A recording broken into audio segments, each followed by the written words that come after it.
What is going on, everybody? Welcome back to How's It Going to End? How you doing? That's great. What the fuck's up? What's going on?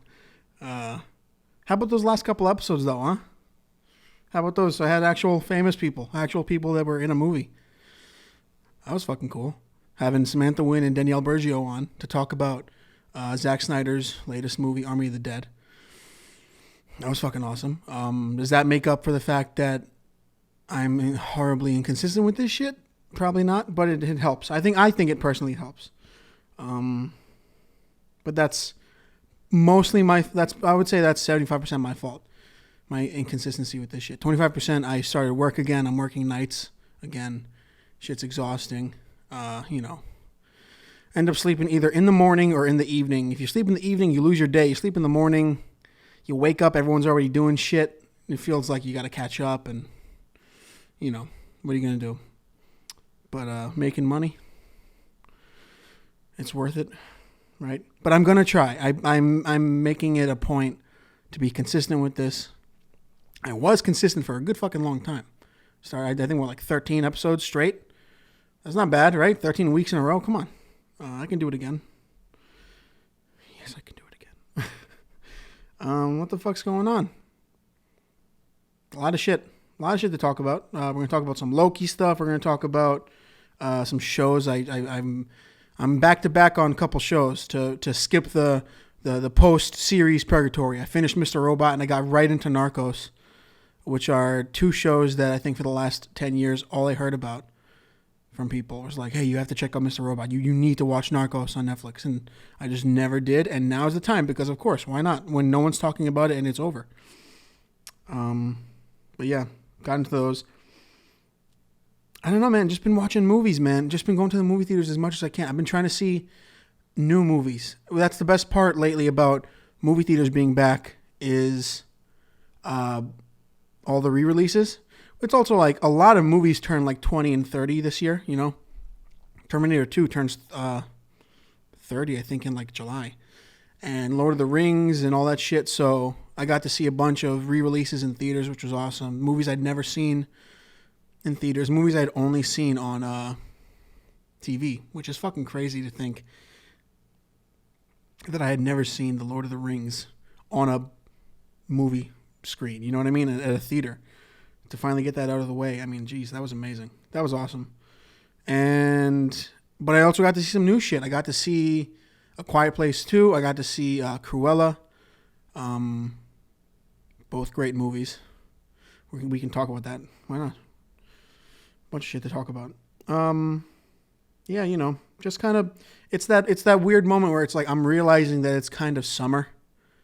Does that make sense? It's summer, right? We're in June. And it feels like, I mean, dude, 6 months of 2021 gone. How the fuck does that happen? That shit was fucking fast. 2020 felt like 3 years. And 2021, oh no, the sign's not on. Fuck. One moment. How you guys like my co-hosts?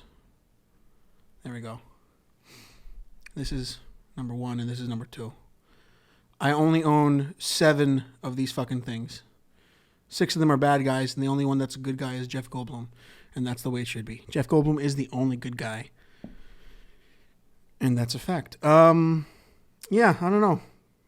Just trying to like do as much daily shit. Because over the last, year and a half, you staying home and trying to think about other people. But after getting the vaccine, at this point, it's the risks do not outweigh, wanting to go out and do some awesome shit. So that's the good part. Get fucking vaccinated, dipshit. And then you get to go and do awesome stuff without feeling the possible guilt of unintentionally murdering somebody. That's the part that no one talks about when it comes to getting vaccinated. Is this fucking focused? Because I'm gonna flip out. Bitch, I think so. Maybe it's just on my mouth for some reason. Whatever.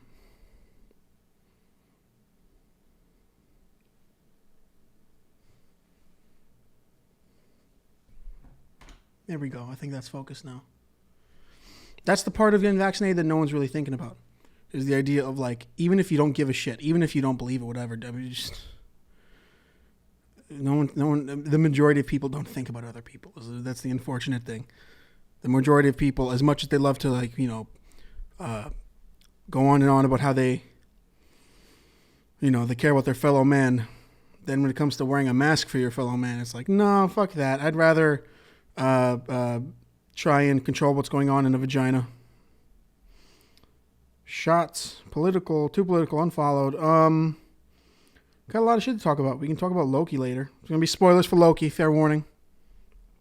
We can get into that. Oh my God. Bo Burnham dropped his special that he made over last year. And it's unfair how talented and how I could listen to him not even make jokes, just speak. I rewatched his film 8th Grade that he made a couple years ago, and my God, unbelievable. He's got to be one of the greatest minds of our generation. You know what I mean? And it's weird to say our generation because I mean he's 10 years older than like me and probably you if you're watching, or maybe even older than that. But I remember, like, he got his, I mean, it's weird to say, he got his start on fucking YouTube when YouTube was brand fucking new. So you could do literally anything. And he killed it. And he was I think he's the youngest comedian to ever have a Comedy Central special at like 18. I think he got his special a couple days after his 18th birthday. And then he did, Zach Stone Is Gonna Be Famous. Anyone remember that shit?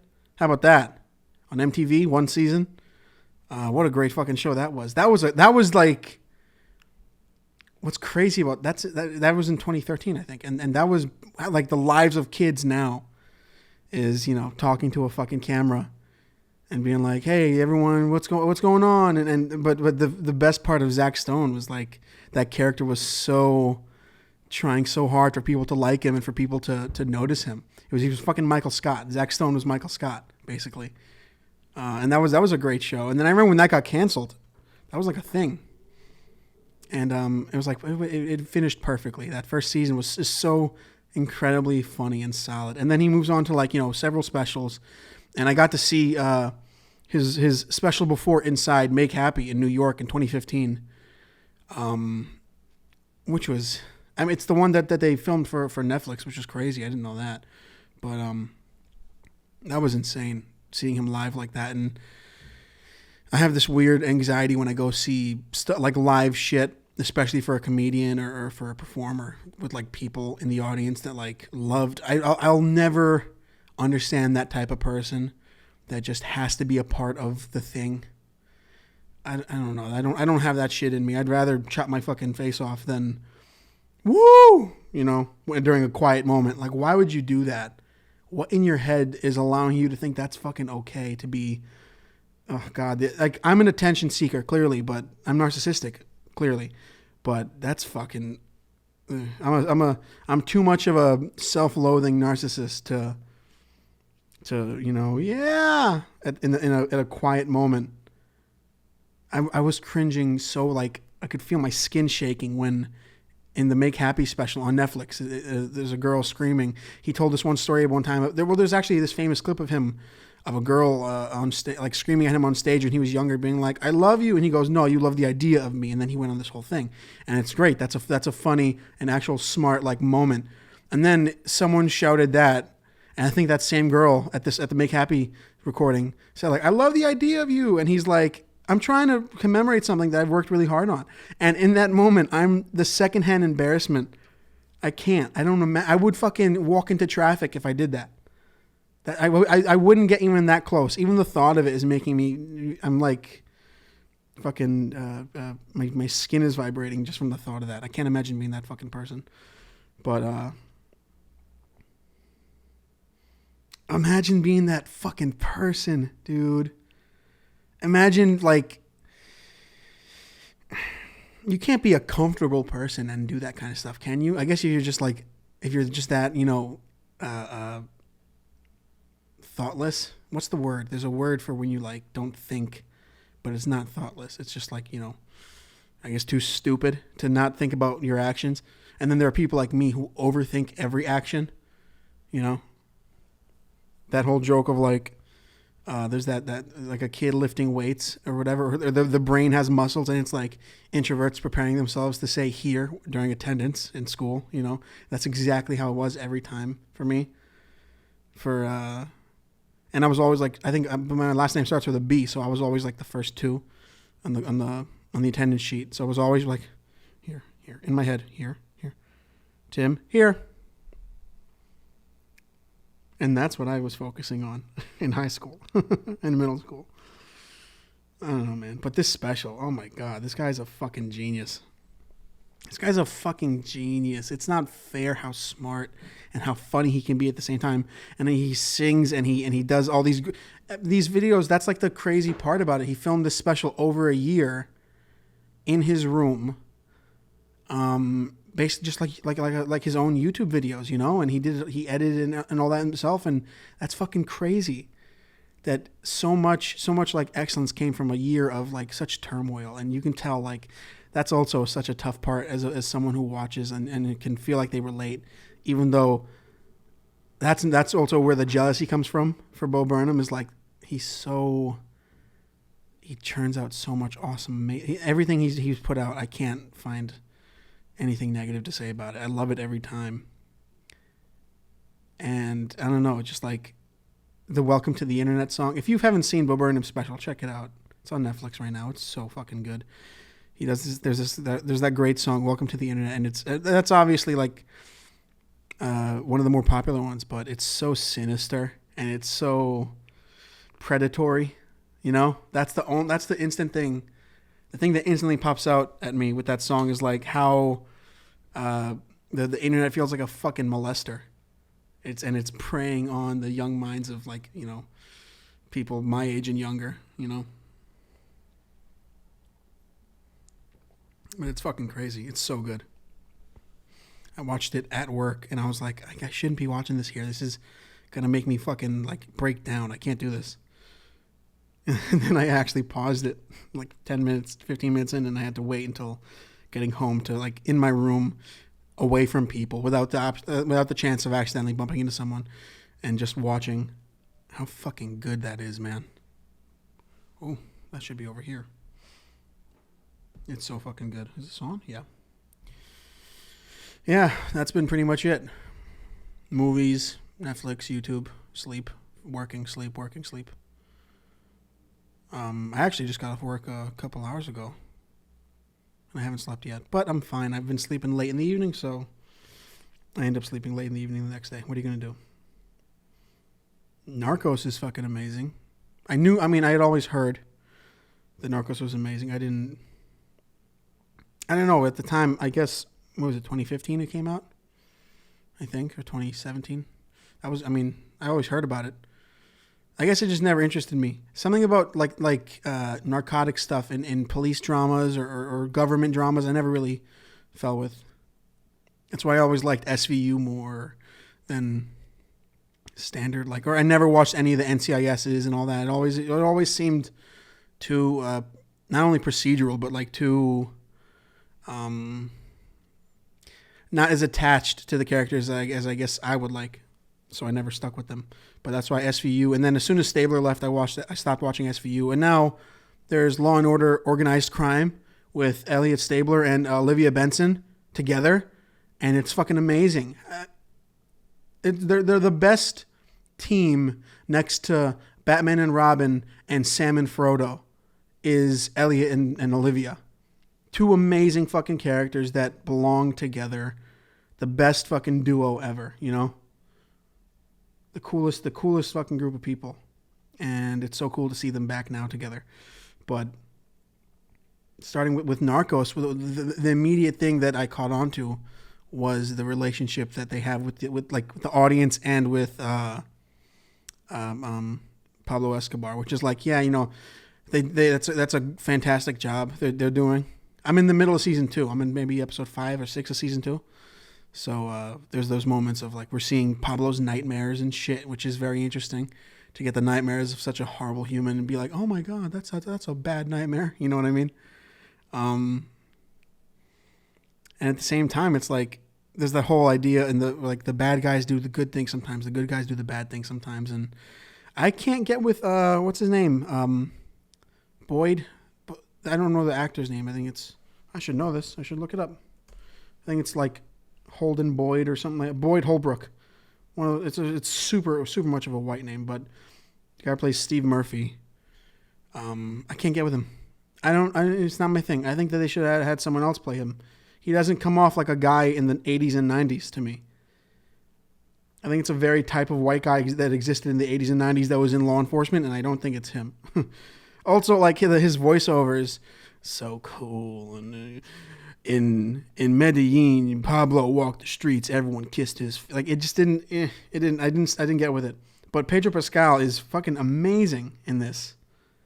He's the my favorite kind of protagonist. Like, you know, he has the awful, like the incredible weight of intense empathy, but he's also pretty badass, and he goes to those depths that most people won't, which is such a great thing for a character to have, personally. And then you have, Wagner Moura, who's killing it as Pablo Escobar. That's got to be a career-defining role. I mean, I don't know what else I've actually seen him in. Let's check that shit. What else have I seen Wagner Moura in?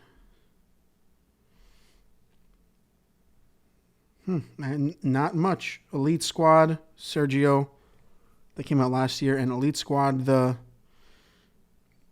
Enemy Within, in 2010. What else has he done? Jesus, not much. Interesting. Well, he's very fucking good in this.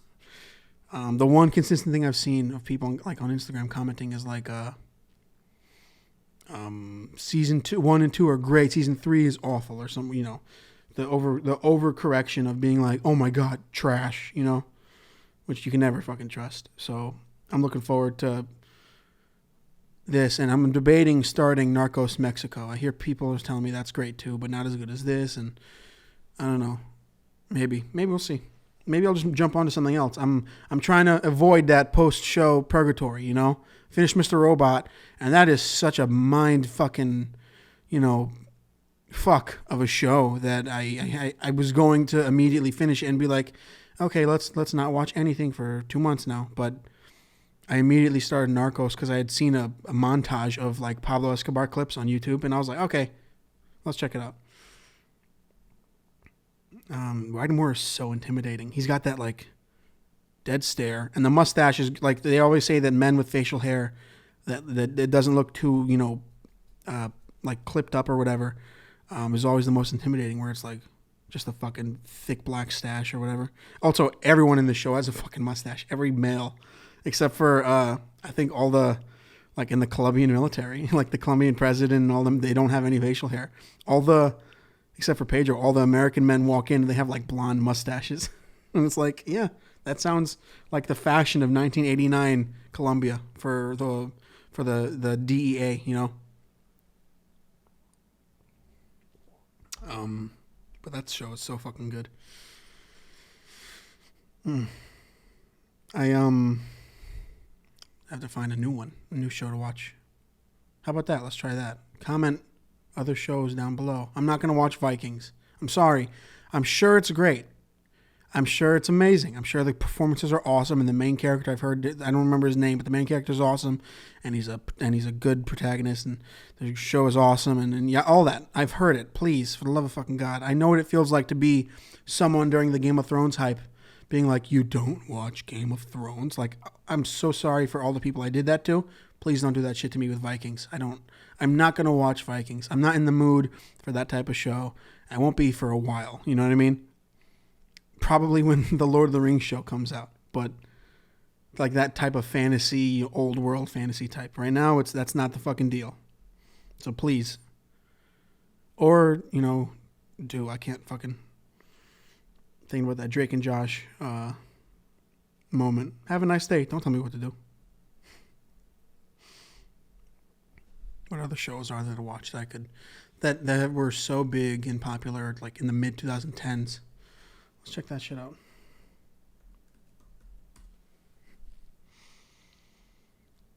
The Walking Dead, yeah, that show's fucking a corpse. Downton Abbey, I don't know, that's not gonna happen. Boardwalk Empire was killer because they had the one of the writers of the Sopranos. There's a lot of shit in this time, huh? Like, who actually consistently watched Hawaii Five-0? I've never met a single person that actually watched it. Or like Miami Vice or any of those fucking region shows where it's like, I think the only one I probably watched was Law and Order. That was like in New York, they're the federal crimes. Can't do it. Dude, they're making a revival of iCarly? How did I fucking just hear about this? iCarly was the shit when I was little. 10 years ago it finished. That's fucking crazy. I've been doing that a lot lately, thinking about 10 years ago. It's at the point I'm not like doing this grandpa shit. I don't do that stuff, but I'm old enough. I'm 23. I'm old enough to remember actual events 10 years ago. When you're like 15 or 16 and you're like, man, 10 years ago, that was like, you don't have actual memories. Maybe you have some traumatic shit that happened, but that will never leave you. Or maybe you suppressed it.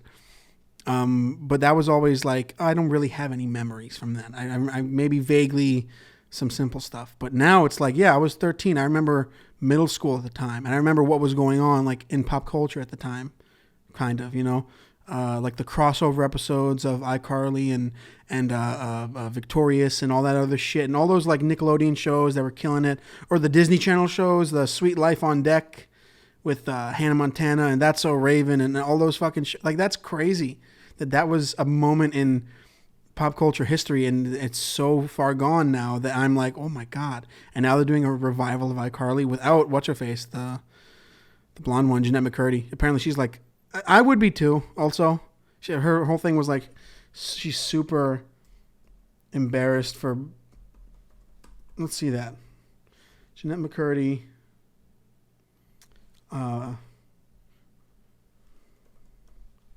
why she's not in the reboot. Like, everyone's being super amicable about it, being like, yeah, she didn't want to, she wanted to move on, do some new things, which is like, hey, good for you, genuinely. But her exact quote was, I resent my career in a lot of ways. I quit a few years ago because I initially didn't want to do it. My mom put me in when I was 6, and by sort of 10 or 11, I was the main financial support of the family. Fuck that. That sounds awful. Like, genuinely, that sounds like torture. Ignoring the idea of, like, all the money and all that, like the obvious, the mouth-breathing ideas of, like, fame and money. Imagine being, like, 10 years old and your mom and dad are like, I know that the joke would be like, hey, when's the money coming in? But that's got to be so, like, being a 10-year-old and being like, hey, I kind of just want to be a 10-year-old. And then your parents are being like, well, we don't have jobs. You know what I mean? That sounds awful. That sounds fucking awful. I was the main financial support of my family. My family didn't have a lot of money, and this was the way out, which I actually think was helpful in driving me to some degree of success. There's obviously a pro to that, She'd got a clear normal work ethic. She's clearly not fucking crazy like most like child stars. Thank God for that. Oh my God, that's fucking crazy. I'm so ashamed of the parts I've done in the past. I resent my career in a lot of ways. I feel so unfulfilled by the roles that I played, and I felt like it was mostly cheesy, embarrassing. I did the shows that I was on from 13 to 21, and by 15, I was already embarrassed. That's got to be insane. You're doing like, Sam and Cat. Remember that awful fucking branch off that they did? And being like, oh, I hate what I'm doing. Hey, Sam, what's going on? Did you hear what happened at the, like, that's fucking crazy. Imagine being a self-aware, like Nick Star. Oh God, that's so like insane to me. That's insane to me. So good for her, genuinely, that she's not doing that shit. Fuck that. She said, my friends at 15, they're not saying to her like, oh cool, you're on a Nickelodeon show. Because who the fuck actually thinks that at 15? You know what I mean? Maybe 12, like most of the poor kids now on Nickelodeon and Disney. Oh, God. Good for her, honestly. Genuinely. Fuck that. Although I will be watching this revival solely for Jerry Trainer, because he's the fucking man. Jerry Trainor's the man. And he fucking looks good. Let's talk about that for a second. Jerry Trainor, 10 years older. Guy did not, like, look at some of the other co-stars of other Nick and Disney shows. Them 10 years later after the show ends, and they look like fucking, like, Jesus Christ, what happened? And then Jerry Trainor looks the same, except his hair looks like shinier. It's like, damn, bro, nice. I don't know, man. It's fucking interesting. I'm looking forward to that. I'm gonna watch it. That's the what's that gonna be on? Fucking Peacock or some shit. I guess I'll get that for that. Right? How many fucking streaming services are there now? You know. What else is there to talk about, man? A lot of shit. Should I just move into Loki? I think I can move into Loki now. Why not? Spoiler alert for Loki. Episode 1. Episode 2 comes out in a couple days, which is a Wednesday. Interesting. Excuse me. Interesting. On a Wednesday. I hope the mic didn't pick that up. That's disgusting. I just expected a Friday. I guess it plays into the... And they crushed it in the ratings. I think that's just mostly because of the name of Tom Hiddleston, but they crushed it on a Wednesday night. That's pretty cool. I mean, it wasn't like it was on at a specific time and only that, like, for an hour or whatever. It's on a streaming service, but still pretty crazy. I really liked it. I think it was a solid first episode. It's the most cohesive of the pilots. Does that make sense? You know what I mean? Compared to Falcon and the Winter Soldier and WandaVision. WandaVision's I'm giving a pass because its whole thing was you're supposed to be completely lost in WandaVision. That's intentional. It's clearly intentional. Falcon and the Winter Soldier is a good listen. Like, overall, I like the show. I can already tell it's going to be in like number 3 of these first 3, just because I'm so over the like motorcycle shootouts. I feel like I've talked about that a shit ton, but I don't care about that anymore. You know what I mean? It's just 10 years of motorcycles and shootouts. It's like, let's move on to some weird shit. And then WandaVision comes out and it's fucking weird as hell and it's amazing. And then it's like, all right, back to the metal and the metal wings and all that shit. And then now we're back to some weird shit with Loki, and it's so fantastic. I'm so excited that we're finally into some like interesting new concepts again. And they're going crazy with it, you know. I definitely just much more of a cohesive pilot than that I not that I didn't expect. I just didn't expect it to be as like, you know, full of exposition, which makes sense that it's full of exposition. You know what I mean? Because they have to catch everyone up, and what better way to catch everyone up than to put them in Loki's shoes? You know, you pull Loki out of the. He zips out of 2012 and he goes back to like ancient, you know, whatever. I can't remember what time period it was. And then he gets brought into the TVA. And now we're in his shoes. We're watching him go through everything, and we have the same questions as him. But at the same time, we know a shit ton more as him in terms of like the universe information. So of course, he's going to have to catch up on that. So how else do you catch up on that? The laziest way is literally showing him clips of the movies, but I get it. It makes sense. It makes sense in this context of like, yeah, this is a bureaucracy that has everything you've ever said and ever done written down. And it's all supposed to happen, and sign here, please, and all that shit. So it makes sense that it's like on a slideshow, but, you know, I think in any other situation, which is often what happens with these, where they don't have the excuse of being like, yeah, this is a weird fucking show, so you're going to have to deal with a simple, you know, slideshow of old Marvel movies. But it makes sense. It makes sense now, at least. I'm just glad that Loki is dipping into that fucking weird territory. You know, that weird, like, unknown world. They've pulled back so well. Here's what I love so far, and why I'm so excited for the rest of this show, is they've pulled back perfectly. This is something genuinely that I think they've done perfectly. They're showing us, the audience, and Loki, that we've been standing this close to a painting, you know what I mean, for the last 10 years. And Owen Wilson, wow, was pulling us back, and he's showing us how large the painting really is. And now we're seeing the actual picture. You know what I mean? Or we're seeing actual parts of an actual picture now. We're seeing how large the operation is behind everything. Like, you thought what was important before was important. Dude, you got no idea. And we get this great moment where he's seeing, like, Loki has this great moment where he kind of breaks down. He realizes is this what true power is, or is this the best power or something? I don't remember the line, but he's realizing along with us, like, holy shit, this is some actual shit. This is intense, you know? The only problem, and this is a very common problem I have with, you know, the MCU in general, is this idea of, like, in order to make a point that doesn't necessarily have to be made that way, they trivialize something that we've already accepted. Does that make sense? I am 100% down with, like, the idea of Infinity Stones outside of their reality not meaning shit. They're clearly not the most powerful weapons when you pull them out of their reality. They're just kind of, you know, rocks. It's when it's joked about that just fucking bothers me. You can do it without joking about it, is my thing. It's like, you know, what's that fucking guy, Casey, who hasn't never ever heard of a fish, even though he runs, you know, the multiverse, and he hasn't come across a fish once. Of course not. Because that simple misunderstanding joke is so funny, even though it just completely cuts off all momentum. He's like, yeah, some of the guys use the Infinity Stones as paperweights around here. And I'm like, oh.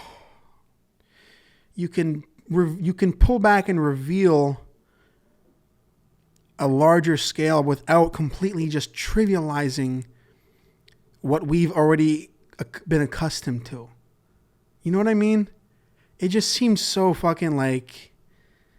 And these movies are... And this entire, like, universe is so good at doing that. Like, there's that deleted scene from Endgame, which I'm so happy that they didn't put in, of they're watching the Battle of New York. And Rocket's like, it took you this long to fight the Chitauri? They're the worst army in the galaxy. And it's hilarious. And because I don't see why it's funny, but, like, the general idea around it being funny is, oh my God, could you believe it? Like, and they were still struggling. It's a terrible army. Doesn't that, like, take away all of the fucking intimidation of that moment? Like, I can't watch some of this stuff the same again. Like with the Infinity Stones, I just can't. This is a me thing. I understand that this is not for everybody. This is a personal me thing. This is a me fucking problem that I have to get over. But, like, oh yeah, the Infinity, they use them as paperweights. Those things that the last 10 years that you've been watching that have been like that have been leading up to this insane 2-movie event that, you know, the 2 highest grossing movies in the world, fuck them. Paperweights. I think that you can do that without doing that. And they were this close. But, you know, I can't get upset at them for fucking doing what they do. That's what everyone is so surprised about with, like, Ralph Bohner and WandaVision. Suddenly, everyone doesn't like that type of humor. Hey, man, what about fucking Tony Stank? You guys loved that shit. Ha ha ha ha. Steve just had to go underground, and he gave the shield back, and it was a really great emotional moment where Steve and Tony aren't friends anymore. Tony Stank, that's hilarious. Get the fuck out of here. If Ralph Bohner happened in one of the movies, you guys would eat that shit up. Cut it out. It's just because it happened in a departure from the movies. And we got accustomed to something interesting and creative and actually thoughtful and thought-provoking that they suddenly were like, oh yeah, we're going to dip back into that movie style of humor that's made us billions. What? People don't like Ralph Bohner? But I got the idea from that hilarious and awesome psych out in Iron Man 3 of the Mandarin being Trevor. That's my favorite thing. People don't like that. Everyone loved the Trevor line when Mandarin wasn't Mandarin. Oh, what happened? What's going on? I'm confused. Ralph Bohner. That's what happens when you fucking love that shit. But, you know, other than that, the main problem that I think the majority of people, or that I've seen, have had with, like, what comes next with Marvel is like, well, what's going to be bigger than Thanos? This guy was the largest threat to the entire fucking world, the entire universe, the galaxy. Cut everything in half. Oh my God, that's insane. He has all the stones. He killed Vision. He did a bunch of insane shit. Oh my God, that's crazy. How are they going to top that? And they fucking did. And I'm so happy that they did really well. I'm being serious. All this shit with the Time Variance Agency, Authority, whatever, is fantastic. And it's a perfect time to bring it up, and it's a perfect time to get into it. And now I understand why Kevin Feige says Loki's the most impactful of all the shows. Shit's going to go down in the end of this. The sacred timeline's fucked in the end of this show, which is going to lead to a bunch of multiverse shit in Spider-Man and Doctor Strange. That's fucking awesome. They have a plan again, and it's amazing, and I'm so happy because a lot of people, including me, were like, all right, let's see how you can get us invested again now. You know what I mean? Let's see what happens now where you have to top what you did with Thanos, and they're going to. They've already kind of done it. Yes, the last 10 years of movies built up to something insane. This next 10 years of movies, you're going to... That's the thing. That's why the Marvel movies in particular are like comic book issues. Every movie's an issue that'll make you want to watch the next one. You have to connect the entire story, which is why I guess I'm so surprised that a Disney Plus show is containing so much legit information for the universe as a whole.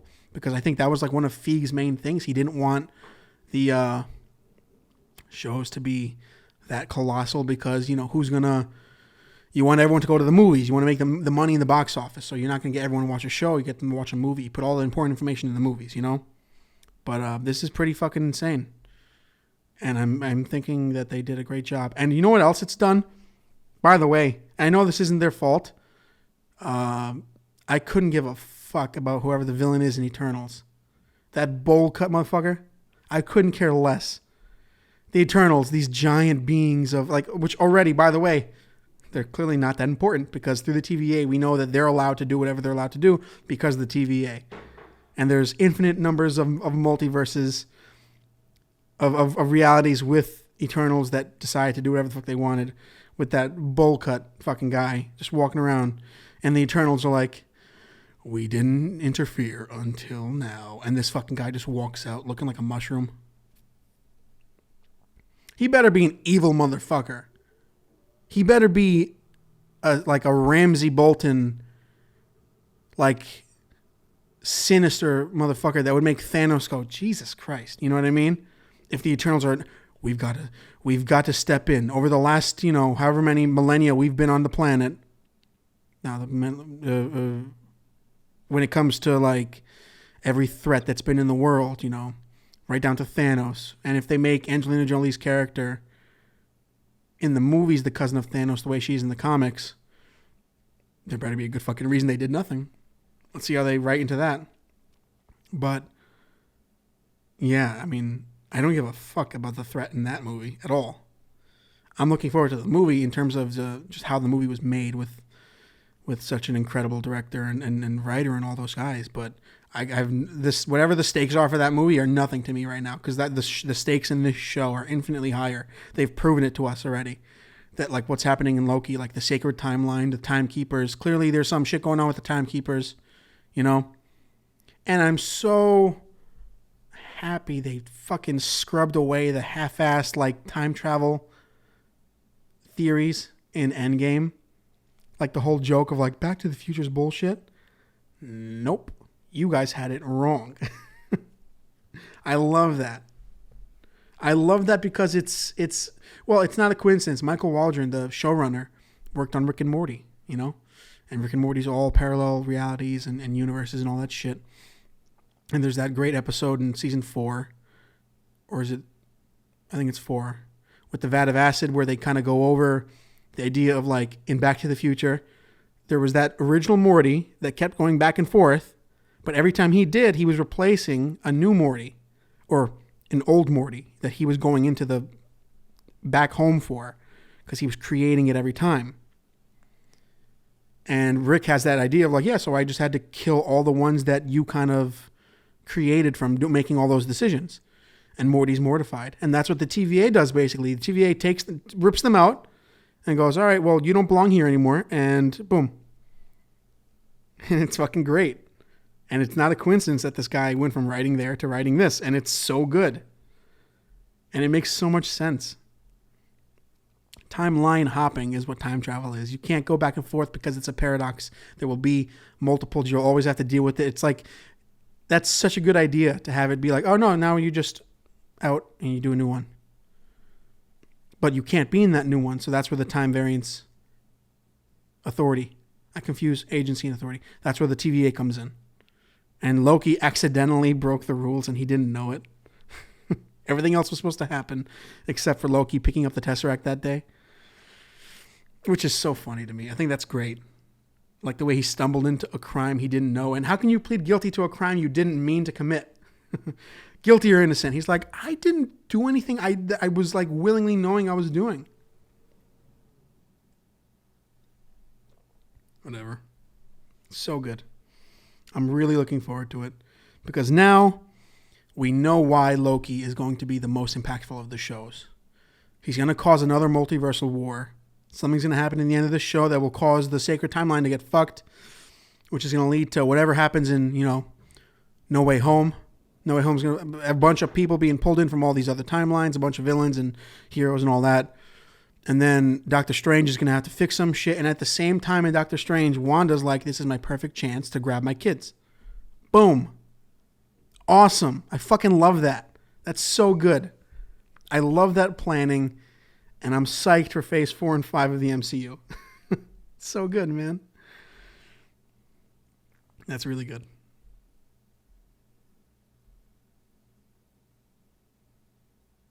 Damn, that's good. I'm so psyched. What else to talk about? That's all like the important stuff of Loki that I felt like talking about, I guess. What else is there?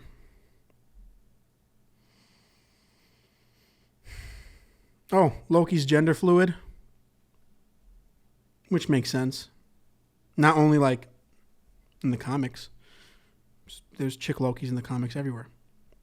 But like also he's a god. He can turn into snakes and do a bunch of illusional shit. Like it makes sense. But there are dudes that are upset because of course there's always going to be dudes upset whenever an agenda is being forced. Hey guys, Loki's not gender fluid. Hey guys, fellas, Loki's not real. What? He's also not a real thing. Why are you so upset? Are you upset because he's not gonna be like straight and white forever? Oh no. Is that really it? Probably.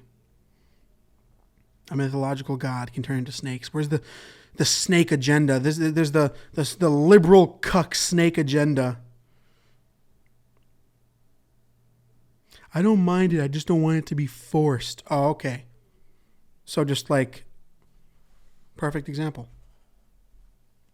A lesbian couple existing. I don't mind it. I just don't want it to be forced.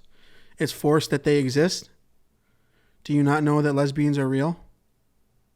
Do you think that Loki's real but lesbians aren't? Okay. One gay character existing. It's such a forced agenda, and frankly, when is it not forced then? Even if it's just like one gay character just being like, "Hi, I'm John. Hi, John. I just so happen to be a gay character." Well, that's forced, John. And frankly, I think you should stop forcing your agenda on us. When is the correct time, buddy, for a gay person to just be a gay person in a show or a movie or a comic or whatever the fuck? Because it sounds like never. If we leave it up to you, it sounds like never. Get the fuck out of here. Bullshit. It's forcing an agenda if a character isn't straight and white. That should just at least say that. if you're so upset. That's not a straight white male. You're forcing an agenda right now. Or imagine being the dude that's like, well, what if we made a White Panther? Yes, that's fantastic. Great idea. Let's take one of 11 major black characters in pop culture or cultural history whose race defines the character, and let's make him white because you want to make it even. So that's great. 1,000 to 1 now. Congratulations. If Jim Gordon's going to be black, let's make T'Challa, the king of Wakanda, white. Oh, that makes sense. Because in the scripture of Jim Gordon, Commissioner Gordon, it says he is a white man. And that defines who he is as a person. K. These are some genuine Ks, people. Appreciate them. Get the fuck out of here, dude. Imagine being that person. Imagine sincerely being that fucking dude. Oh my God. Throw the whole human being away. There's no debating with that person. There's no having a conversation where, I'm learning here. No, that doesn't happen. If there's one thing I've learned with like running an Instagram page with a lot of followers is whenever someone tells you, genuinely, I just want to know, genuinely, why do you think this way? They don't genuinely want to know why you think that way. They want to dig their heels into their opinions and tell themselves, as you're explaining yourself, this person is so wrong and they don't even know it. Get the fuck out of here. Don't waste your time. That's why I don't deal with that shit. That's where K comes in. Every time I get a essay long about how you just want everything to be comic accurate. K. Buddy. This was good. I want to end it on that note. That feels real good. This is awesome. This is a good one. I'm going to be fucking consistent with this shit. I'm going to. Fuck yeah. All right. Make sure to follow the podcast on YouTube, on my YouTube channel, where you can subscribe. If you're watching this, you can watch on YouTube, Comedian of Cinema on YouTube, or on Spotify and Apple Podcasts, How's It Going to End? And if you're at Apple Podcasts and you like this, leave a review, a rate and review. That'd be cool. If you don't like it, leave a rate and review. Sure, why not? I don't care. I'm not being paid for any of this shit. All right. See you next week.